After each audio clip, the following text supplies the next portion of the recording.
Buffett. My name is Hutch Vernon. I'm from Baltimore, Maryland. I know that you read lots and lots of annual reports. A 10K or an annual report is a filing that companies produce every single year, which gives a comprehensive breakdown of the company's financial performance for that year. It's a crucial document to read as it gives the foundational knowledge that you need to build on later in your research process. It's got many different sections, and in today we'll be talking about the main 4 sections as well as other supplementary sections that you might want to give a glance over every time you're reading that 10K. Today I'm going to be using Costco's annual report as a reference, just because it's a company everyone knows and maybe can reference to and have some sort of prior experience with the company and have an understanding of it generally. 10Ks are a document that's required by the SEC in America and is only for American companies. However, many other companies around the world that are publicly listed will have some form of 10K, usually called an annual report, which you can reference to, and it'll be in a very similar format to the way that 10Ks are formed. First of all, you need to be able to actually find the 10K. So you need to go on whatever Google or Bing or browser that you're using, type in the company followed by the investor relations, and then you need to go onto that and actually find where it says 10K or annual reports. So the investor relations is simply like a hub of all the knowledge for investors about a company. It's got all the different filings as well as quarterly and annual, as well as proxies and other such information that is key for investors to know. So once you've clicked onto the 10K, as you'll see, it has quite a few different sections, but as I've said before, we'll be talking about the main 4, as well as a few little supplementary ones that you want to keep a glance on when actually reading. So the first section is the business section. In this section, it will outline things such as what the business does, the different segments, competition, its core values, how it treats human capital, etc, etc. And this is the foundation knowledge that you need to know to understand what the company actually does day to day and go along to read the next sections, because without this knowledge the next sections won't make any sense. Now, once you've read the most recent 10K and the business section within that 10K, you don't need to read the full business section for every previous 10K that you'll read. As you'll go back, you won't just read the most recent, you'll read the last ideally 5 or 10 years of 10Ks. You don't need to read that for every single one, but it is good to skim over it to make sure there's been no changes to what the business does, because that way if there has been changes, you can see how the business is developed over the last 5 or 10 years to what it is now. Risk factors is the next section that you need to take note of. This is a crucial section as it outlines the main risks that can be associated with this company. However, obviously it's not an exhaustive list, such as when COVID-19 was hit in 2020, no one could have predicted really a pandemic happening. So that wouldn't have been really encountered in most of the annual reports for most companies previous to 2020. But obviously now it's pretty much in every single annual report is what would happen if a pandemic would happen.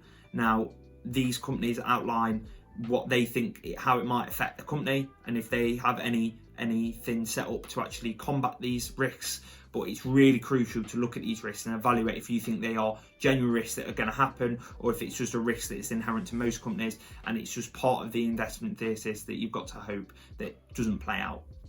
Once you've read this section, you don't really need to read the whole section for every single previous annual report, but you do want to check to see if there's been any changes, any additions or any subtractions in different risks that could signify that there's been changes to the risk profile of the company, or that they might go into a new market and there might be more new risks in that market. You need to understand this. So when new annual reports come out, you need to keep an eye on this. Maybe you don't have to read the whole thing, but at least read the headlines to make sure that the risks are the same as the previous one.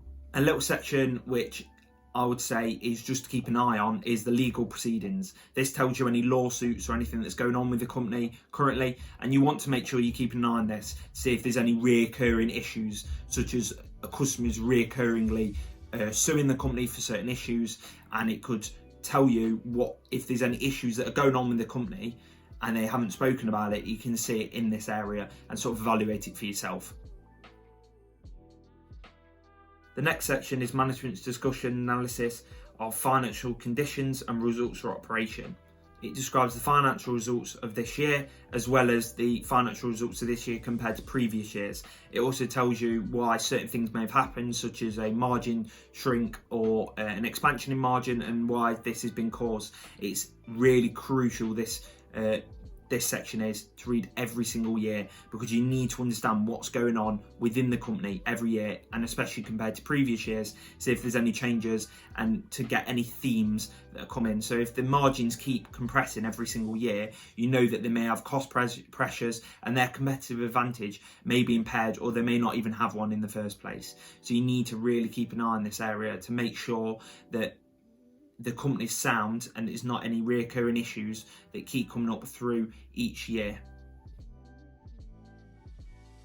The last section I really pay attention to is financial statements and supplementary data, which also includes notes to financial statements. This section needs to be read every single year, as this includes the key financial statements for the company for that year, including the income statement, the balance sheet, and the cash flow statement. These are crucial to be used in conjunction with management's discussion and analysis of financial condition, as it will outline the financial stability of the company, as well as you can use these together to sort of see the holistic overview of the company and how it's doing within the market.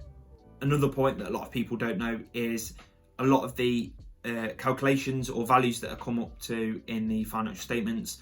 A lot of the time these have notes referring to them to how they've actually worked this out, and you can work out if the management have used a specific number that is not GAAP. You can work out how they have worked this number out by looking in the notes, and it should tell you, as well as working out how they depreciate assets, etc., which can be really crucial in some companies when they have a lot of depreciation or amortization, how they actually are going about depreciating or amortizing these assets.